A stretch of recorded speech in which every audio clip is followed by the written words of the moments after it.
Então hoje você vai conhecer um monte de escola. Eu conheço bastante lugar, então. Engenheiro da época, mais ou menos parece que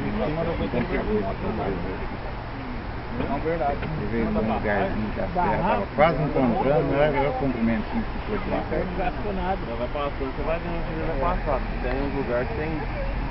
Pode passar o pneu. Não pode passar no campeonato. O que é que Onde passar, você passa no outro. é de cada parte da serra, né?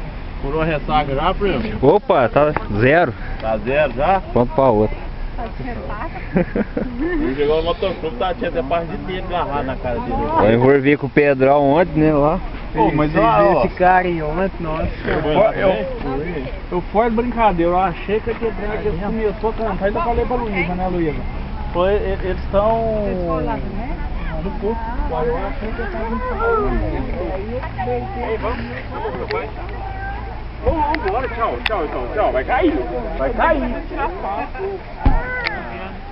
Falta quem, Flavinha? Vem. Vem que vai cair aí. Tchau, então. Se chover depois do almoço, não tem problema.